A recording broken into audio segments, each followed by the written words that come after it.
way Mr. Trump talks about it as far as the crime wave isn't productive and it isn't always accurate.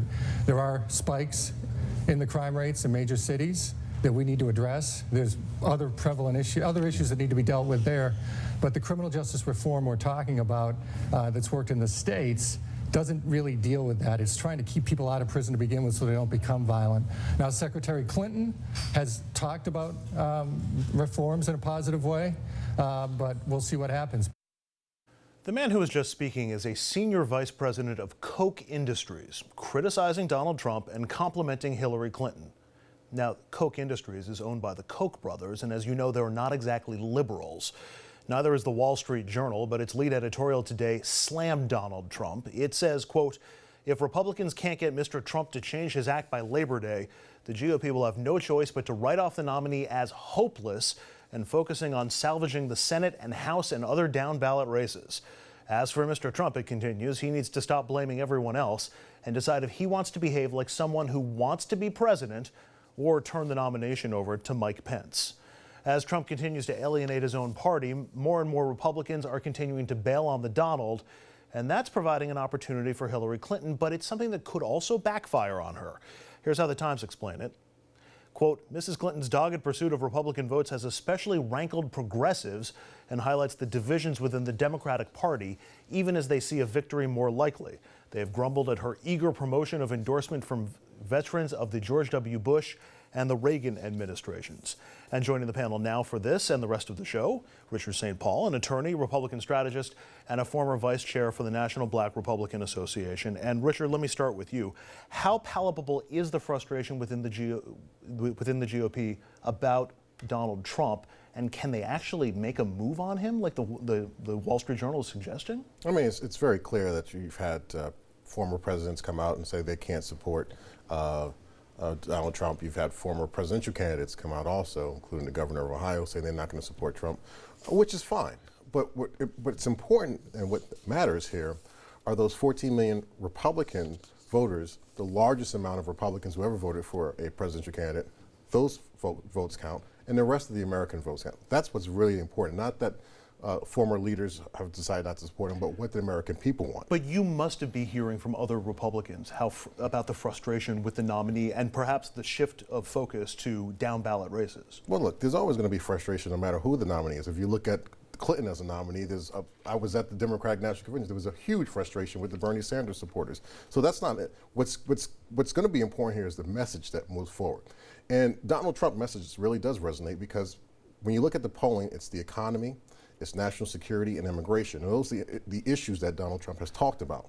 But Jerry, the Republican candidates that we've seen both in this area, especially in this area, but also around the rest of the country, very few of them seem to be embracing Mr. Trump. And I imagine a lot of them would like that idea of the RNC shifting away from focusing on Trump and focusing more on down-ballot races. Look, I think they would welcome resources into their races because they need them. And I think more so they would love for Donald Trump not to be taking all the air out of the room. I mean, the coverage has basically been Donald Trump, Donald Trump, Donald Trump. It's very hard for, down ballot candidates to get any attention, and I think they certainly would welcome it. Is there any mechanism by which they can actually, other than just shifting their money, there's no formal mechanism, and the Journal's idea of having Pence take over the top spot, that's just a pipe dream, right? I don't think there's a mechanism, but I think they can send a message. I think, again, the Wall Street Journal editorial, the timing of which I thought was very interesting. I think they were sort of getting a message out to Republicans as well, that to pay attention and to telling Donald Trump to get your act together. Jeannie, let me flip to the other side of the coin here, because as Hillary Clinton tries to reach out to other Republicans and get them on her bandwagon, is she at risk of alienating the Bernie Sanders wing of the party and alienating progressive Democrats? And if so, how does that manifest itself? She has already alienated the progressives that she's probably going to alienate. Those who abandoned her, as Richard was talking about, at the Democratic Convention and said they won't go back, she's probably lost them unless she can somehow drag them to her side. So I don't see her losing more support in that wing just because she's getting endorsements from some leading Republicans. I would caution her not to be celebrating those publicly in the way she has sometimes had a tendency to, because I think that does frustrate some Democrats. But the reality is she is in very good stead right now in terms of this campaign. She is winning left, she is winning middle, she is likely going to take some Republicans along because she is facing somebody whose campaign is imploding, and it is at his own accord. And so for this, at this point at least, barring some of the things Dominic talked about potentially happening, which they could, she's in very good position, and I don't think she has to worry too much about, you know, impacting those progressives on the left. Listen, what are they going to do? They could vote for a Jill Stein. Right. They could stay home. But the only ones she really cares about are in those very few swing states. So if everybody else can go do what they want, it's the people in those very few swing states that matter, that could potentially have a small impact on her. Dominic, we always knew she was going to pivot back to the center after the primary process. It still At makes some point, we have to be realistic with the political process. I mean, some progressives are out there, you know, and they want what's unrealistic politically.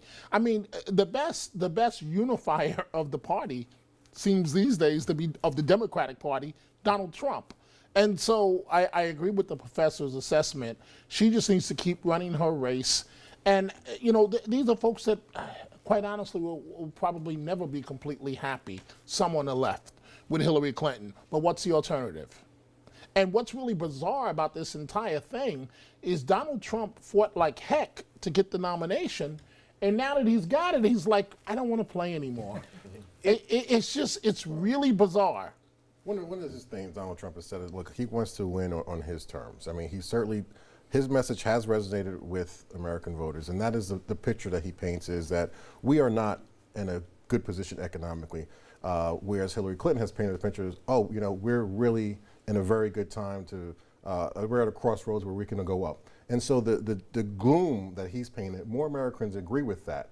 And it's the problem with Donald Trump is that he's got a great message, but he messes it up, as you said earlier. You know, 2 days later, he says something like, you know, the Second Amendment people should take out Hillary Clinton. And so he just has to stay on message. And I believe those poll numbers will move back up. I want to go back to something you just said, that more Americans agree with his gloomier economic message. I'm not sure I agree with that. I know, well, you got 70% who say the country's in the wrong direction, but 50+% say they support President Obama or give him approval, you know, positive approval ratings. So it's not necessarily, I mean, what's the table sense? Do you feel like the voters tend to agree more with Trump's view of where the economy is right now, Jeannie? I think there is frustration about the economy, and this is where I think there's frustration amongst the Republicans. Look, they had an opening last week to talk about the slow growth of the GDP. He did none of that. Instead, he meant those Second Amendment comments. Instead, he was out there saying all kinds of outrageous and outlandish things. He didn't focus on the fact that Hillary Clinton had the Orlando shooter's father at her rally, that she was out there talking with, with Debbie Wasserman Schultz. So, you know, he's missing opportunities, and one of those opportunities is the economy. People are not happy with the economy, but you're right. They do separate that out from their support for the president, and that has helped Hillary Clinton. And Dominic, if the country was that upset with the state of the economy right now, that would be reflected in Obama's numbers, wouldn't it? Well, I mean, keep in mind his popularity is what 50? 52, 53. And so, I mean, I know that's considered good, but that means that close to a majority of the country still does not approve. So I don't know if it's really necessary, if it would reflect his numbers. One would think that they would, but I think that when we talk about the economy, Trump has a winning message. But you can't hear his winning message because he's so busy putting his foot in his mouth every single day.